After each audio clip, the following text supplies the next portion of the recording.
സുഹൃത്തുക്കളെ, എൻ്റെ മറ്റൊരു വീഡിയോയിലേക്ക് സ്വാഗതം. ഞാൻ എൻ്റെ വീട്ടിൽ ഒരു 30ഓളം താറാവിനെ വളർത്തുന്നുണ്ട്. ഒരു ദിവസം പ്രായമുള്ള 50 താറാവ് കുട്ടികളെയാണ് ഞാൻ വാങ്ങിച്ചത്. ചാരച്ചെമ്പ, ആലപ്പുഴ താറാവ്, ഈ ഇനത്തിൽപ്പെട്ട താറാവ് ധാരാളം മുട്ടയിടുന്ന് കേട്ടിട്ടുണ്ട്. 50 താറാവിനെ മേടിക്കാൻ കാരണം നമുക്കിതിൽ എത്ര പൂവനെ കിട്ടും, എത്ര പെടേനെ കിട്ടും എന്നൊന്നും നമുക്ക് പറയാൻ പറ്റില്ല. പെടേനെ തന്നെ നമുക്ക് കിട്ടില്ല, അത് ബിസിനസ് ടെക്നിക്ക്.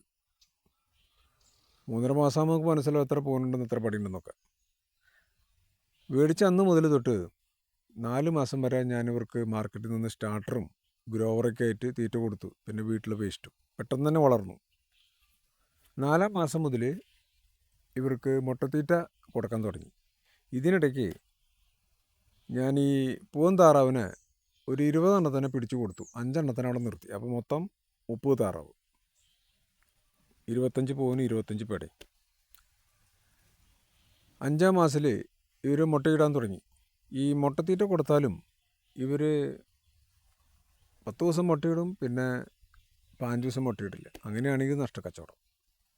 പല തീറ്റകളും പരീക്ഷിച്ച് നോക്കി, കാര്യമായിട്ട് റിസൾട്ടൊന്നും കിട്ടിയില്ല.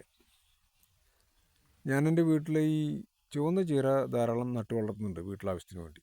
ഞാൻ അതിൻ്റെ ഇലകൾ നുള്ളി ഇവർക്ക് കുറേശ്ശെ ഇട്ട് കൊടുക്കാൻ തുടങ്ങി. ഇവരത് തിന്നുന്നുണ്ട്, അത് നിങ്ങൾക്ക് വീഡിയോയിൽ കാണാം. അങ്ങനെ ഒരു ദിവസം ഒരു ബക്കറ്റ് അല്ലെങ്കിൽ 1.5 ബക്കറ്റ് ചീര നുള്ളി, അതായത് കേടുള്ളതും പുഴുക്കുത്തുള്ളതൊക്കെ നുള്ളി നമ്മൾ അവർക്ക് കൊടുക്കും ഈ മുട്ടത്തീറ്റയോടൊപ്പം. ഒരു 5-8 ദിവസം കഴിഞ്ഞപ്പോൾ നമുക്ക് റിസൾട്ട് കിട്ടി. ഇവർ തുടർച്ചയായി മുട്ടയിടാൻ തുടങ്ങി.